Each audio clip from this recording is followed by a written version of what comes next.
प्रधानमंत्री मोदी जी ने कहा था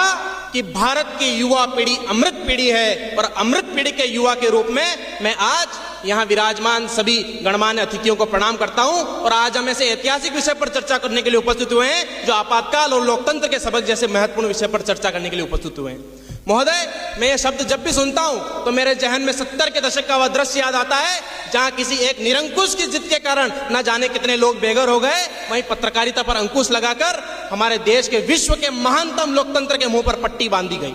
महोदय, एक तरफ न्याय के तराजू पर रोक लगी तो वहीं दूसरी तरफ तानाशाही के खिलाफ आवाज उठाने वाले युवन को जेल की सलाखों के पीछे ढकेल दिया गया। महोदय, आपातकाल को जब काले अध्याय को 50 वर्ष बाद मैं वर्तमान के तराजू में तोल कर देखता हूं तो मेरे मन में यह प्रश्न उठता है कि आपातकाल से मेरे देश के लोकतंत्र ने क्या सीखा। तो मैं बता देना चाहता हूं कि आपातकाल के काले अध्याय को जिसने चुनौती दी तो उसको जनता ने राजपथ पर बैठे सिंहासन के नुमाइंदों को सड़क का रास्ता दिखा दिया। महोदय,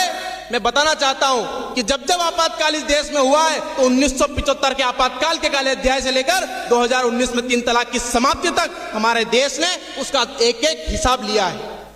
महोदय, मैं आपको बताना चाहता हूं कि हमारे देश में ये वही भारत है जहां जिनके हाथों में, महिलाओं के हाथ में सत्ता आती है तो वो तानाशाही का रूप ले लेती है। तो मैं आपको बताना चाहता हूं ये वही भारत है जहां रामलीला मैदान की गूंज के बीच